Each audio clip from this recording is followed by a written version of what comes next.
ஓம் சாய்ராம், ஜெய் சாய்ராம். எல்லாரும் நல்லா இருக்கணும், எல்லாருக்கும் நல்லதே நடக்கணும். அன்பு குழந்தையே, இப்போ உன் மனசில் என்ன கவலைகள் இருக்கு?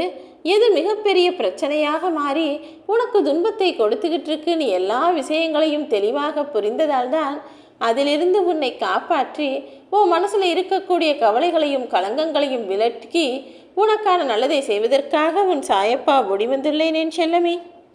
இப்போதெல்லாம் நீ தினமும் நினச்சி கவலைப்படக்கூடிய ஒரு பிரச்சனை என்னன்னு எனக்கு தெரியும். அதிலிருந்து உன்னை காப்பாற்றதானே நான் வந்திருக்கேன். இனிமே நீ கவலைப்படவே வேண்டாம். நீண்ட நேரமாக உனக்காக காத்துக்கிட்டு இருக்க நான். இனி நீ நீண்ட காலம் நிரந்தரமாய் சந்தோஷமாய் வாழ்வதற்கான எல்லா வேலைகளையும் செய்து முடித்து விட்டேன் என் செல்லமே. உன்னுடைய வாழ்க்கையில் பல ரகசியங்களும் பல மர்மங்களும் ஓ மனசுக்குள்ளே இருக்குன்னு எனக்கு தெரியும். ஆனால் எக்காரணம் கொண்டும் அதை வெளியில் யாருக்கிட்டையும் பகிர்ந்து கொள்ள வேண்டாம். ஏன் தெரியுமா? ஓ மனசில் இருக்கக்கூடிய ஒரு சின்ன ரகசியத்தை மற்றவங்க கிட்ட சொல்லும்போது அவர்கள் மனதில் அதை போட்டு புதைத்து கொண்டு அதை பல கிளைகளாக பல பேரிடம் பலவிதமாக போய் சேரும்படி செஞ்சிடுவாங்க. ஏன்னா நீ ஒரு விஷயத்தை தான் மறைச்சி சொல்லியிருப்ப. ஆனால் அவங்களுக்கு அதை கேட்கும் போது இது ஏன் இப்படி நடந்துச்சு, அது அப்படி இருக்குமோ, இது இப்படி இருக்குமோன்னு அவர்கள் அதுக்கே பல கிளைகளை போட்டு சிந்திச்சு மற்றவங்ககிட்ட போய் சொல்லும்போதும் அதை பலவிதமாக பலவாறாக சொல்லி விடுவாங்க.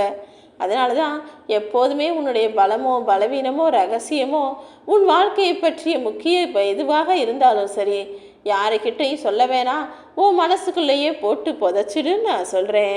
இல்லை, என் மனசுக்குள்ளே அதை நினச்சிக்கிட்டே இருந்தால் எனக்கு கவலையாக இருக்குது, யாருக்கிட்டையாவது சொன்னாதான் என் மனசுக்கு கொஞ்சம் ஆறுதலாக இருக்கும் நீ நினச்சினா எல்லாத்தையுமே ஒரு தாளில் எழுதி அதை என் பாதத்தில் போட்டு விடு தங்கமே. அதுவும் முடியாதுன்னா உன் சாயப்பா என்னுடைய ஆலயத்திற்கு வந்து அல்லது உன் வீட்டிலேயே இருக்கக்கூடிய என்னுடைய புகைப்படத்தை பார்த்து உன் முகத்தால் என் முகத்தை நேருக்கு நேராக பார்த்து ஓ மனசளவில் நீ என்கிட்ட பேசினாலே போதும்.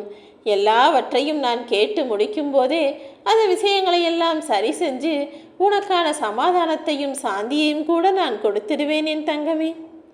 எதுவுமே நிரந்தரமில்லாத இந்த உலகத்தில் உன்னுடைய கஷ்டங்களும் பிரச்சனைகளும் மட்டும் எப்படி நிரந்தரமாக தங்கும்னு நினைக்கிற? உனக்கு பிரச்சனையை கொடுக்கக்கூடிய விஷயம் எதுவாக இருந்தாலும் சரி அல்லது யாராக இருந்தாலும் சரி அத்தனையையும் நான் சரி செய்கிறேன். எதையுமே பொறுத்துக்கிட்டா எல்லாத்தையும் செய்கிறவங்க இவங்க நல்லவங்கன்னு சொல்லுவாங்க.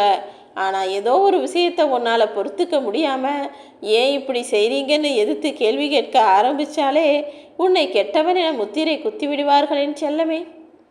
பழக பழக பாலும் புளிக்குங்கிறது போல தான் நீ மற்றவர்களுடைய அடக்குமுறையையும் அவர்களுடைய ஒத்துக்கொள்ளாத குணத்தையும் பொறுத்துக்கிட்டு அவங்க சொல்கிறதையெல்லாம் சரி சரின்னு கேட்டுக்கிட்டு இருந்தா உன்னை நல்லவன்னு சொல்லுவாங்க.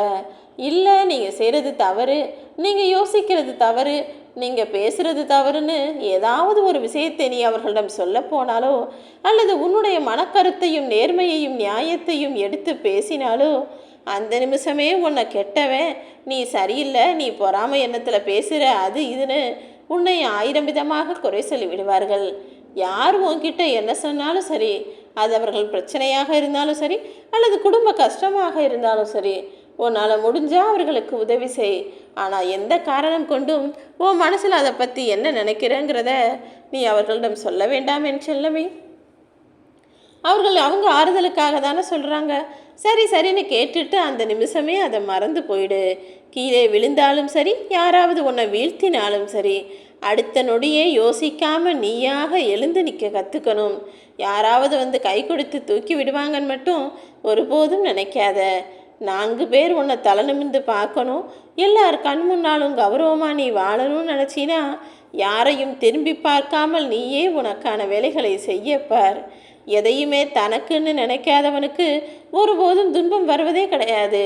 ஆனால் எல்லாமே எனக்கு வேணும், எல்லாமே எனக்கு கிடைக்கணும், நான் தான் எல்லா இடத்துலையும் ஆளாக நிற்கணும்னு நினைக்கிறவனுக்கு பிரச்சனைகளும் துன்பங்களும் வரத்தானே செய்யும். என் அன்பு பிள்ளையான நீ அந்தளவில் எதுவும் பெருசாக யோசிக்கிறது இல்லைன்னு எனக்கு தெரியும். உனக்கு துணையாக இருந்து நான் நிச்சயம் நல்லது செய்வேன்.